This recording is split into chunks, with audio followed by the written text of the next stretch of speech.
So let's see Jordan Peterson. This is a little bit older video, but he's talking about Mark Carney as well. So let's get into that. Jordan Peterson shares his honest opinion of Canada's new Prime Minister, Mark Carney.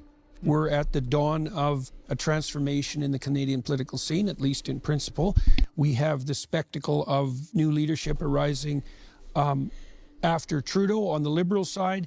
It's the day before the leadership race for the Liberals finalizes, and the heir presumptive is clearly Mark Carney. And I finished reading and analyzing rather deeply, I would say, Mark Carney's value book, which Canadians should know about and read even, especially the first couple and last couple of chapters. And I've got some questions about that maybe you can help me sort through. So one of the things that Mr. Carney says in his book, after outlining what he thinks Canadians' shared values are, which is a very dubious, what would you say? He makes a very dubious set of arguments, which for reasons that I'll go into, but one of his more remarkable claims is relevant to our discussion of these two legs. Okay, so we haven't done too badly on the resource and manufacturing side, even though that's dated. We need to maintain what we have there, and we need to develop this other attitude. But one of the things Carney says very forthrightly is that all of our financial institutions are going to have to be retooled in relationship to the catastrophe of climate change, and that 80% of the fossil fuels that are part of what fuels Canada's economy are going to have to stay in the ground. And so Carney is planning to continue the terrible pressure that Trudeau has put on Canada's traditional economy, and to magnify that because he's a much more effective administrator and manager than Trudeau. And there's not anything in his book, not one word, that deals with any of the things that you've discussed today.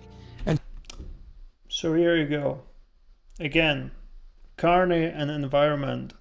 Mark Carney was actually for increase of the carbon tax. And his book is just proving that, right? And don't get me wrong, I'm a big environmentalist, but I just don't see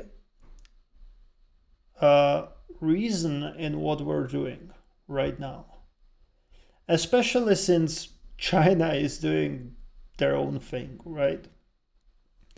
Unless China agrees that they're gonna strive to net zero or whatever we do doesn't really matter. Like, look who's the worst at pollution in the world. How would I formulate it? Which country has the worst pollution? Bangladesh, 2023. Oh, isn't that interesting? Didn't most of the manufacturing moved from China to Bangladesh? So we have Bangladesh, Pakistan, India, but that's actually quality over. I mean, it's still proves something, right? Where's China? China's over here, 31. Let's decline this. Okay, where's Canada? Damn. Croatia 81, Italy 80, Czech Republic 87. Whoa, Russia's doing pretty good. I mean, it might be because of the size, right?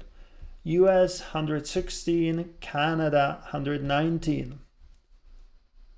So you really think if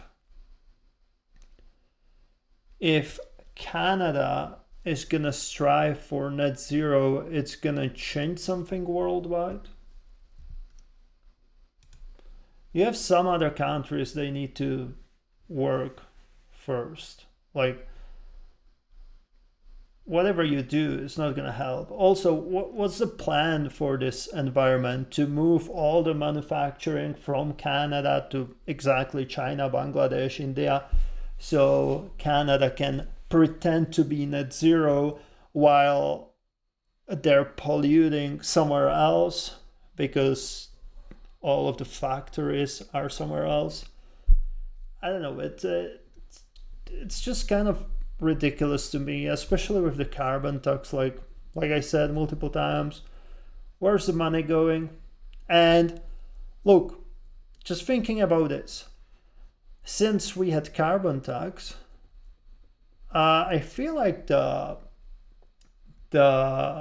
houses that are heated by the classic old school fireplace that uses the solid fuel, that spiked as well. And what's worse for the pollution, natural gas or fireplace like this? I would say it's a classic fireplace, no? But anyway, that's just my opinion. And yeah, like this, obviously environment is important, we need to protect it, but it still needs to be reasonable. And it's like, call it what it is, because right now with carbon tax, which is supposed to be gone by tomorrow, but then obviously liberals will get elected, and according to the Mark Carney's book, no one would be surprised if he brought the carbon tax back. So let's call it what it is.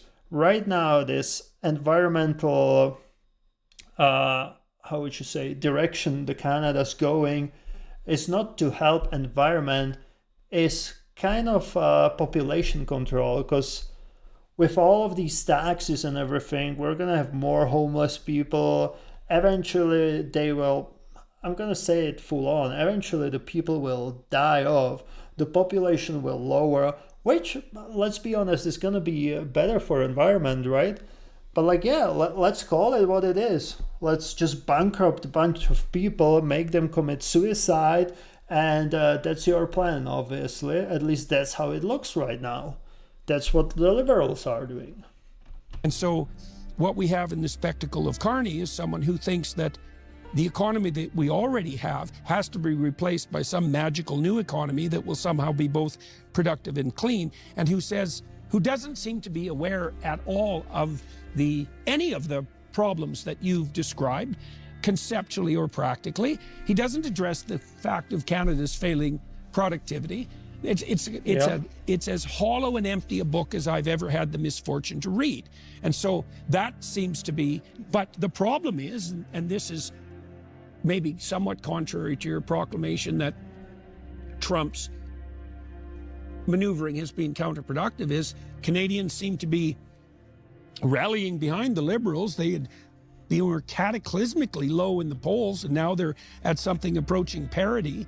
And so, well, that's the spectacle on the Carney side. And then, well, we have as the primary alternative to that Pierre Poilievre and the Conservatives. And so, well, enough of a rant on Carney from me. I'm curious as to...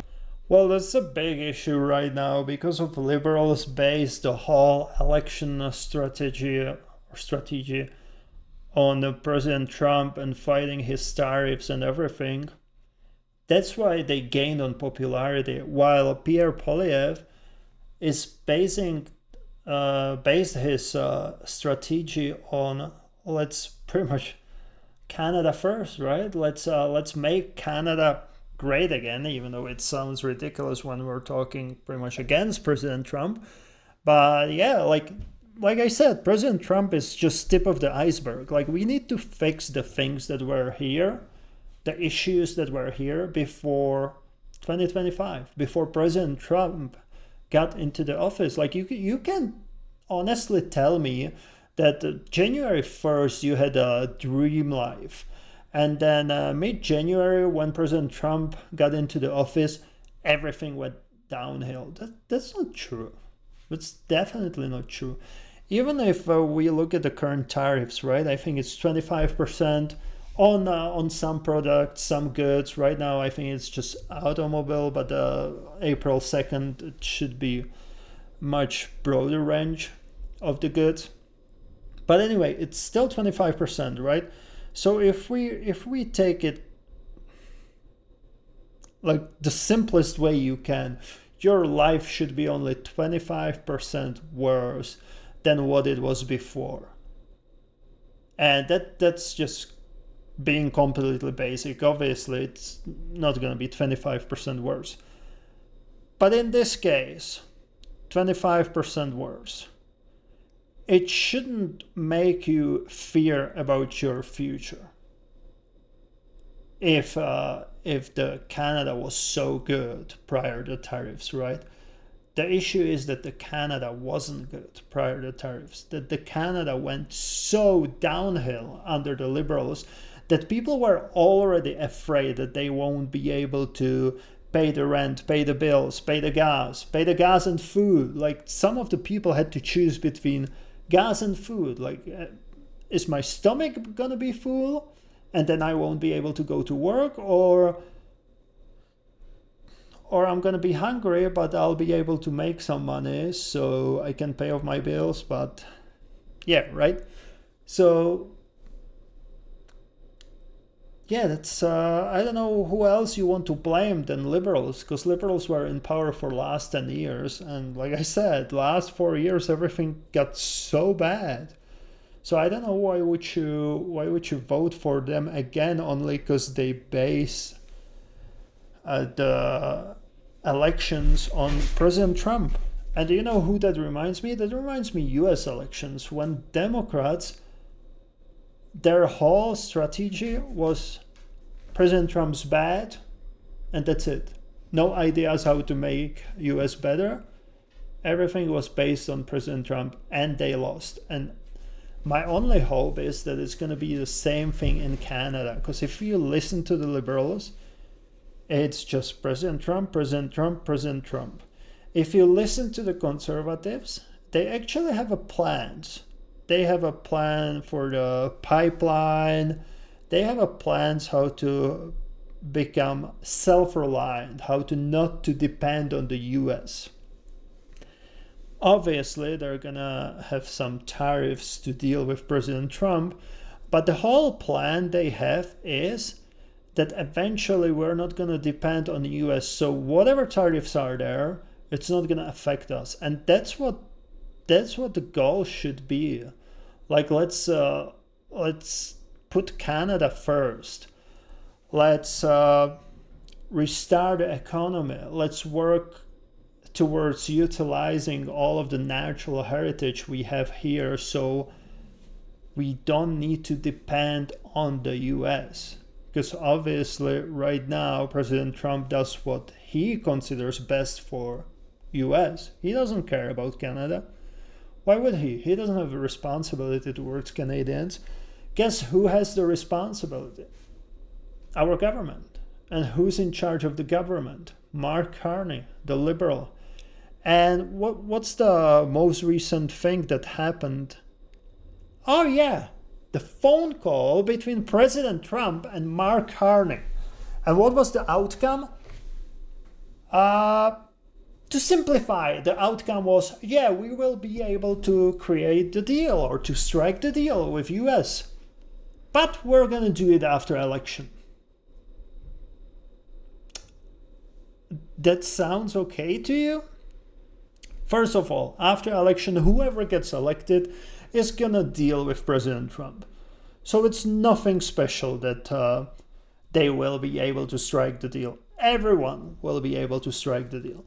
But explain it to me, how is it possible that Mark Carney is in the office right now? He has a responsibility towards the Canadians, and he just says, yeah, I'll deal with it after election.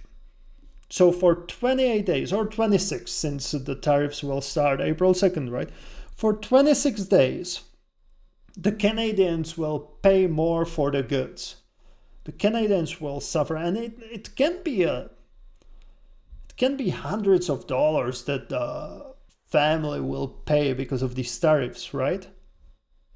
And Mark Carney is still willing to put Canadians through all of this only to get reelected. Come on, people, use your logic. Like, why would you vote for someone who doesn't do their job?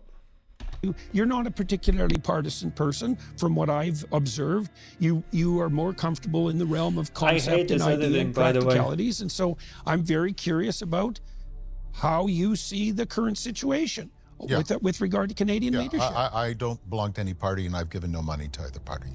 Okay. So, and one thing we haven't put on the table, which is very important in our structural conversation, we talked about the knowledge-based economy of IP, and that's followed by a data-driven economy that's data and AI, and that has become this new factor of productivity where it's replacing the human, it's controlling the human, and that's turbocharged this era of intangibles, which is intellectual property, knowledge enclosure, and then data and AI, which is the control of this factor of production, which is really changing everything.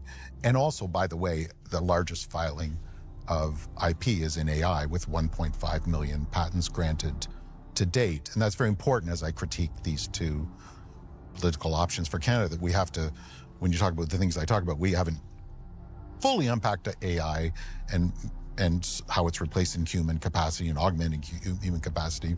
But I think everyone agrees it's a monster factor of production. It's changing all the rules. It's putting trillions of dollars in the economy. It's going to change the white collar economy completely. And you gotta have something there. Yeah, right? yeah. So that's fine. Okay, so you mentioned about Carney, then you mentioned about Polyev. Yeah. And I did too read his book because I'm interested in public policy. As people you've mentioned, you and I are active in Washington. I'm active in Brussels, and I'm also active nationally and subnationally. And provincially. Canada, well, subnationally, provincially. Yeah. And I absolutely see myself as a Canadian, and I always think of Canada when I try to engage in these things, and I'm a passionate Canadian. So a couple, three things in Carney. He's positioning himself as an outsider when he's been an advisor to Trudeau since 2020, and chairman of his economic task force. Right. That's the big issue we don't hear about too often lately, that, he was advisor to Trudeau. Somehow, like, all of these things were known when he first got elected, Mark Carney, right? But now no one's talking about it, which is very interesting. So no one's talking about his conflict of interest. No one's talking about him being advisor of Trudeau, about his stance on the carbon tax, even though now he got rid of the carbon tax, but obviously it's probably going to come back because the industry still has that, right? If he really thought the carbon tax is nonsense, why would he keep it for the industry?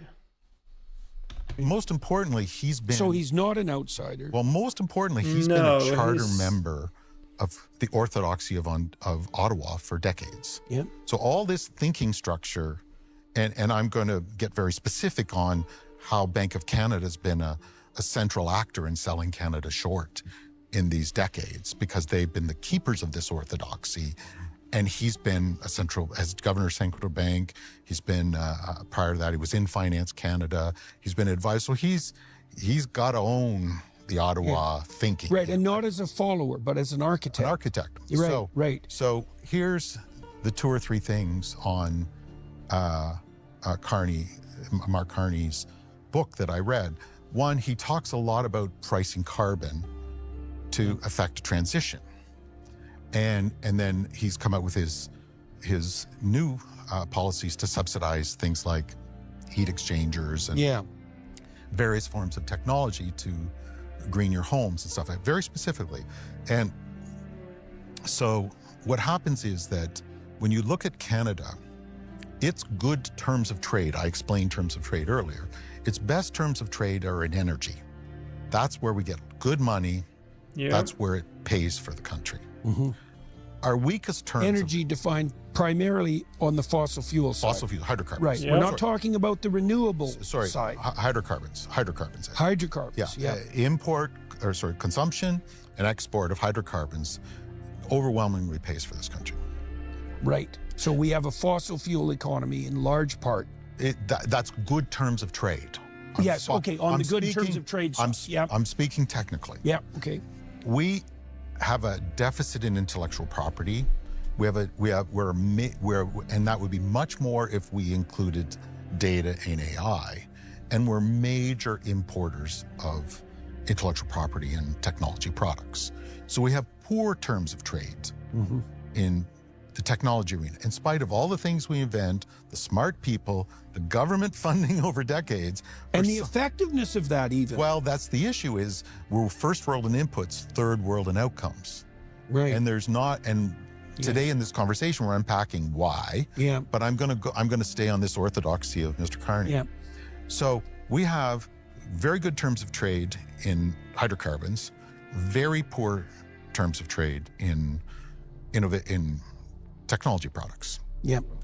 And so his proposition is that we tax That's ridiculous. the things that we sell, and we subsidize the things that we buy. Right. So if you want to affect a green... So pretty much all the money will move from Canada to, well, to wherever we're gonna import from, right? That's ridiculous. Like, how does that make sense? And that's not in favor of Canada. Like, you're not gonna tax what we have and replace it with something we need to buy. Like, how is that in favor of Canadians? In transition, and you have this structure, that's called a dichotomy.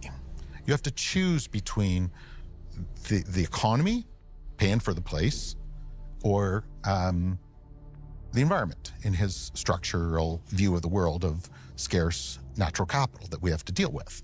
And I'm not making a normative comment, I'm just talking economically here. Okay. So his prescription will make us poor. Well, that's scary, but it kind of makes sense, right?